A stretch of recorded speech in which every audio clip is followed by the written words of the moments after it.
Have you ever wondered why some people seem to have endless stacks of money while the others struggle to make ends meet? Or why, despite technological advances, social inequality never seems to go away?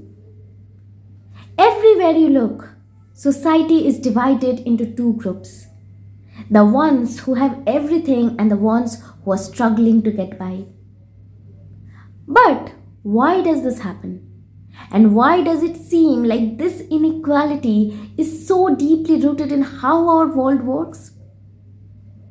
To answer these questions, today we are going to explore Marxism, a theory that helps us understand power, inequality, and the systems that shape our lives. But don't worry, this is not going to be one of those boring textbook discussions.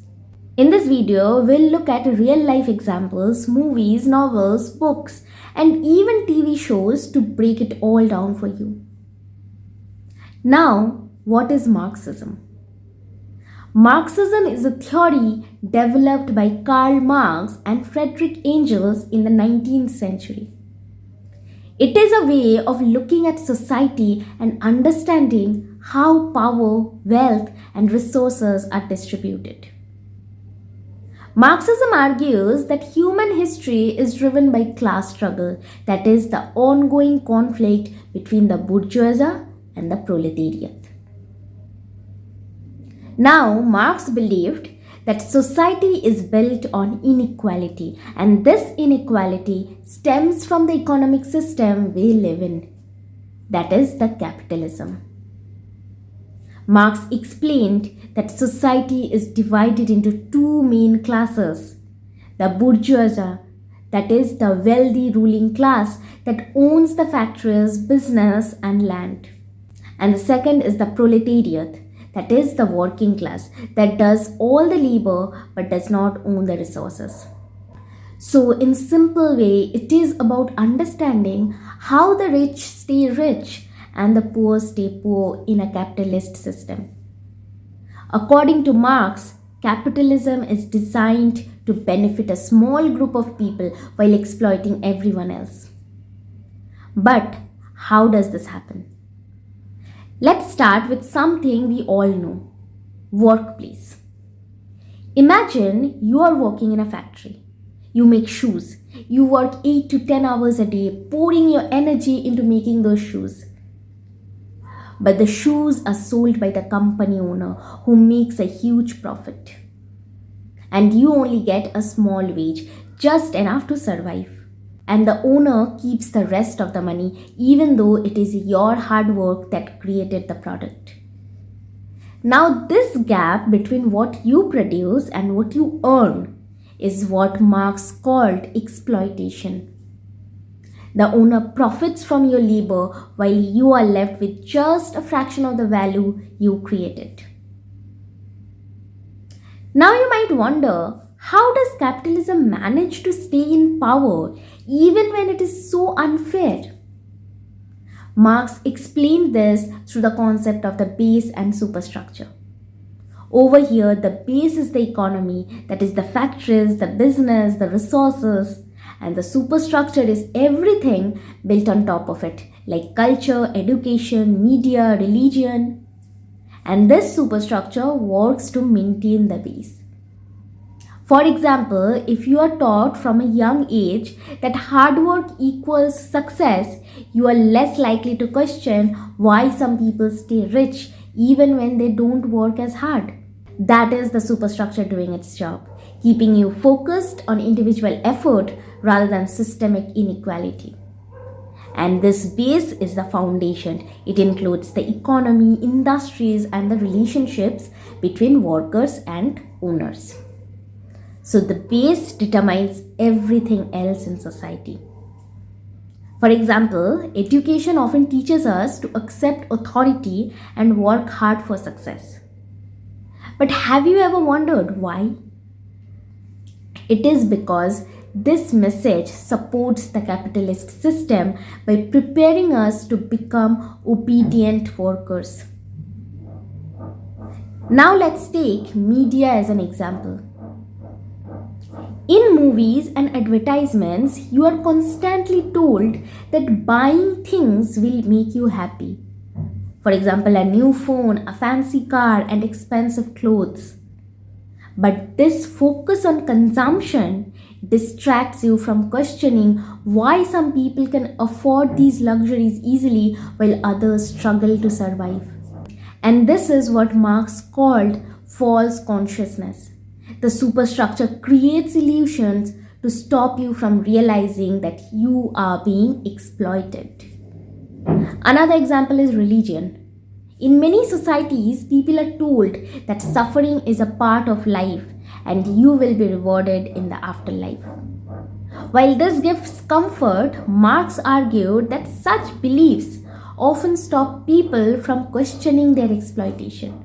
And he also called religion the opium of the people because it soothes their pain while keeping them from fighting for change.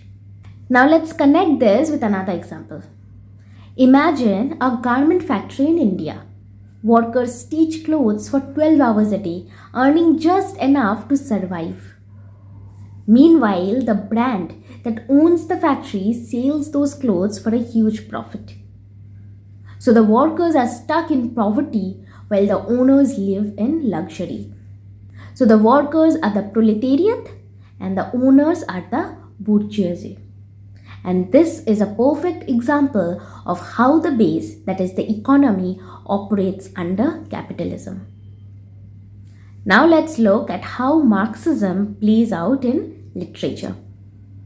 There's a famous novel of Charles Dickens, Hard Times.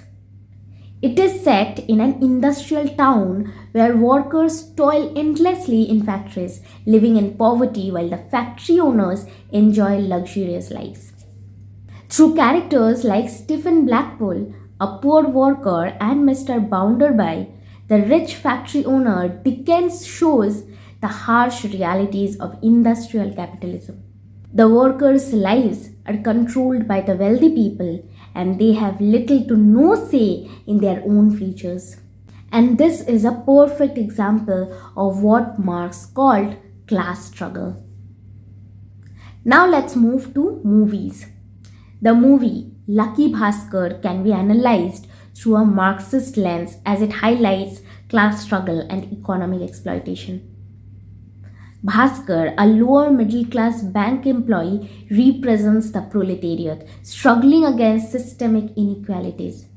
His denial of promotion despite hard work shows how the ruling class suppresses the working class.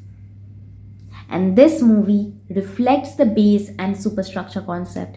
The financial system, that is the economic base, influences societal norms, that is the superstructure. And this pushes Bhaskar to unethical actions. It also demonstrates false consciousness as Bhaskar initially accepts societal norms but later challenges the system, revealing the inherent flaw of capitalism. Speaking of inequality, have you seen Squid Game? It is another powerful critique of capitalism. Desperate, debt-ridden people participate in deadly games to win money, risking their lives because the capitalist system has left them with no other choice. The show highlights how the system forces people to compete against one another instead of questioning why the system is so unfair in the first place. And Marxism helps us understand this. It is not the people who are the problem, it is the system. So, what is the solution of all these? Marx believed that the working class needs to become aware of their exploitation and unite to overthrow the capitalist system. And this is called class consciousness. He envisioned a society where resources and wealth are shared equally, a system known as communism. However, this idea has been debated and criticized over the years, especially because of how communism was implemented in countries like the Soviet Union. However, Marxism has its critiques. Some argue that it oversimplifies human behavior by focusing too much on class. Others also point out that real world attempts at communism often led to authoritarian regimes. Still, Marxism remains a powerful tool for analyzing inequality and imagining a fair society. So, can we apply Marxism in today's world? Absolutely. For example, think about how tech companies operate. Workers in factories assemble smartphones for low wages while CEOs make billions. Platforms like Amazon and Swiggy rely on workers who are underpaid and overworked, while the company owners become some of the richest people in the world. And Marxism helps us see these inequalities and question the system. So, to wrap up, Marxism is not just a theory for scholars. It is a way to understand the inequalities we see in our daily lives, from workplaces to movies, from books to TV shows. And it helps us ask questions. Why do we live in a world where a few people control so much while so many have so little? And what can we do to change it? So, this is for today. If you think that this video has helped you in any way or the other, do like, comment, share, and subscribe to my channel. Thank you.